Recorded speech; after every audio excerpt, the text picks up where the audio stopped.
All right. So Mike Pence, no hero. However, our friend Allison at Mueller, she wrote, tweeted, regardless of how you feel about Pence, and you know how I feel about him, to publicly break up with Trump in a speech to the Federalist Society is a big deal. His top aides testified recently before the 1-6 committee, and he knows what's coming. He made his choice today. Yeah, I feel like I'm not sure Republicans ever do the right thing because it's the right thing. It's because they have to, or they know. I mean, she also said Pence's aide testified to the 1-6 committee. So Pence has recently become aware of what the committee knows. It's no wonder he broke up with the yam dumpster today. I still feel like that even that speech and what he said there was so carefully worded. I feel like he's hedging because he has not said that Joe Biden legitimately won a free and fair election. Yeah. That's what he needs to come out and say. Yeah. Because he's still hedging his bets on that. If he were a patriot, he would go talk to the January 6th committee without a subpoena because, you know. Well, and he goes on to say that the reason he can't do it is so that Harris can't. I mean, we have it. Clip number 5. Oh, okay, 5. He goes to Harris. Okay, here we go. Frankly, there is no idea more un-American than the notion that any one person could choose the American president. Under the Constitution, I had no right to change the outcome of our election. And Kamala Harris will have no right to overturn the election when we beat them in 2024. See, it's still all politics to him and not, the attempted overthrow of the United States government. One more. Actually, our founders were deeply suspicious of consolidated power in our nation's capital. We're rightly concerned with foreign interference in our presidential elections. Wait for it. If they were decided in our new capital. That's why the Constitutional Convention settled on state-based elections. And that's also why the United States Senate was right to reject the Democrats' latest effort to nationalize our elections just 2 weeks ago. Does he really still think he's going to be president? Yeah. He does. But like this nationalizing elections. Okay. We're not trying to nationalize elections. We were trying to set standards so that people can vote in places where they're trying to make it harder to vote. That's not nationalizing elections. It's still going to be state run. Yeah. This is all talking points. He's still trying to appease both sides of it. Yeah. It's, as I said, there's literally a low Bill Barr for the Republican Party for doing the right thing. Speaking of which, Democrats amping up pressure on Bill Barr to testify before the panel, saying he has a unique window into the thoughts and actions of Trump leading up to the violent siege.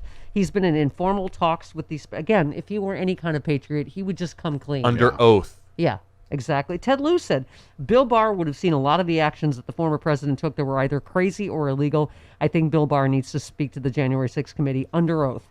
He said, after operating so closely with Trump for a long time, something clearly soured the former Attorney General Barr on him. So I'm interested in what the sequence of events was that eventually broke the camel's back. That was Jamie Raskin. And Ted Lieu, again, said, when I was impeachment manager, it was clear to me that Bill Barr did not buy any of this elections conspiracy stuff that the former president was advocating. He went up to the president's face and told him the election conspiracy theories were bull, literally.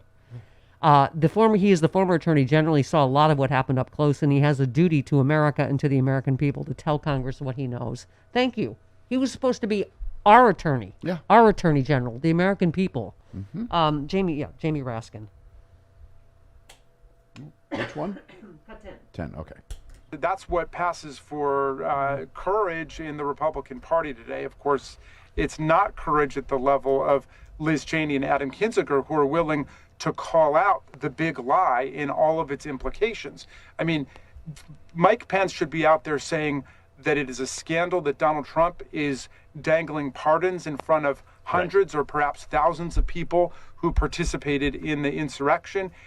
Yeah, thank you. One more, Jamie Raskin. He should be calling out the fact that Donald Trump is trying to replace Secretary of State Brad Raffensperger with Jody Heiss, and he's trying to systematically eliminate anybody from the Republican Party who refused to do his bidding in the weeks leading up to January 6th. Yeah, and one more, Jamie Raskin.